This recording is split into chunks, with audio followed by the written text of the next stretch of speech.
Yo, what's going on, guys? This is Kev and welcome back to the channel. So you just heard that full performance track and every single guitar sound in that mix came from one pedal.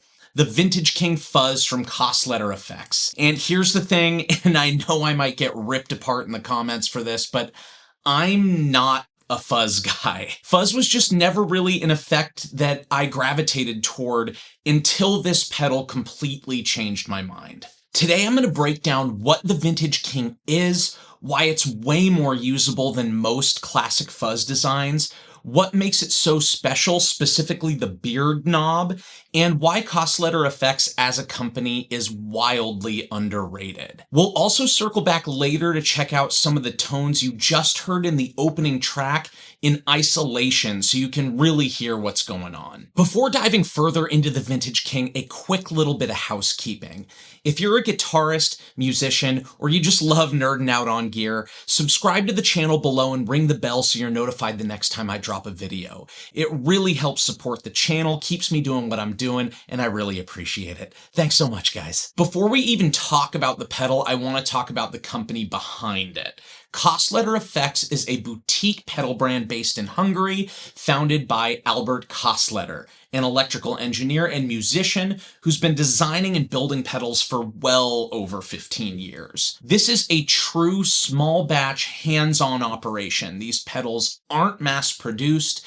They're built with an obsessive attention to detail, premium components, and a very clear sonic vision. I originally discovered Kasleder Effects through Chris Barocci's YouTube channel a few years ago. You might also recognize him from Tome and Music's YouTube channel out of Germany. If you haven't checked out Chris's channel, you definitely should. It's linked in the description below. Since then, I've owned several Kasleder pedals, including the Vintage King and the King of Stone fuzzes.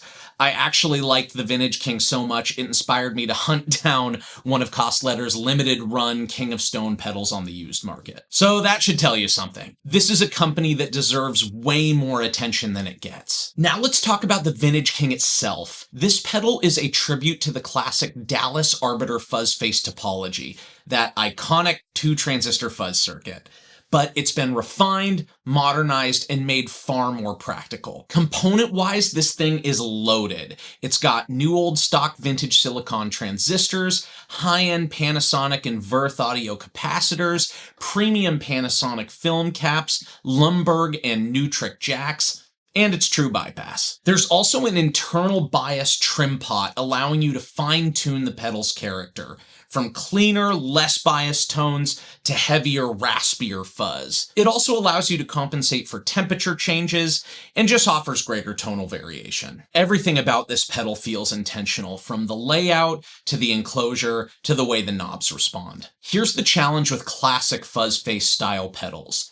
They sound incredible, but they're also notoriously finicky. They can be picky about guitar choice, pickups, amps, signal chain, and finding that one magical unit is often a total game of chance. Kasleder's whole goal with the Vintage King was to keep the vintage character, but remove the frustration, and that's where the beard knob comes in. The Vintage King is beautifully simple, with a volume, fuzz, and beard control. Volume and fuzz behave exactly how you'd expect, but the beard control is the secret weapon. The beard knob adjusts how much low-frequency content hits the fuzz circuit. In other words, lower beard equals tighter, more focused, more controlled fuzz, and higher beard equals bigger, wider, thicker fuzz with more low end. This one control is what allows the Vintage King to work with single coils and humbuckers, sit properly in any mix, and feel usable across essentially any amp or rig setup. It turns a classic fuzz into a malleable drive tool, not just an almost singular specific effect. Now let's go back to the 3 tones you heard in the opening track.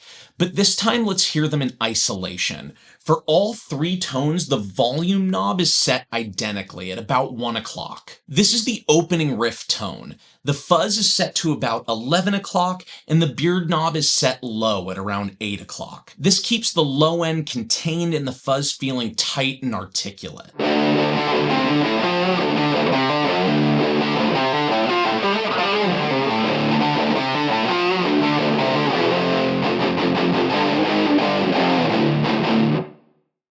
This is the type of sound that immediately piqued my interest in this pedal. It's fuzzy, but it's controlled, punchy, and sits perfectly with the bass and drums. Next up is the B section power chord tone.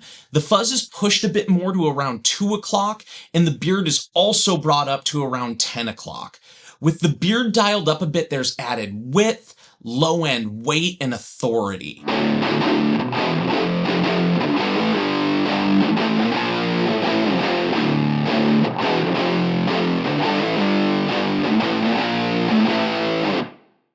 This is where the Vintage King really starts to feel massive. It's big, multi-dimensional, and powerful without getting flubby. And finally, the B section riff tone. The fuzz is dialed back just a little bit for this one, sitting around 1 o'clock, and the beard is pulled back again to about 7 o'clock.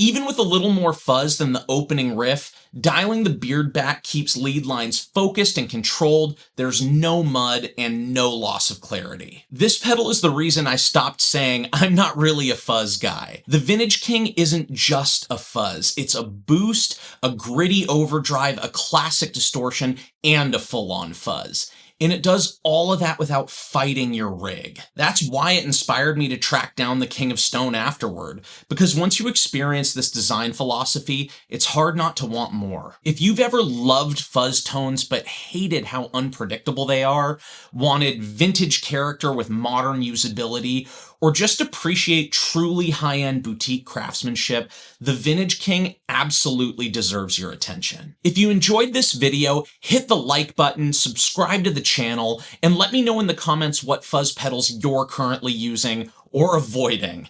Thanks so much for hanging, guys, and I'll see you on the next one.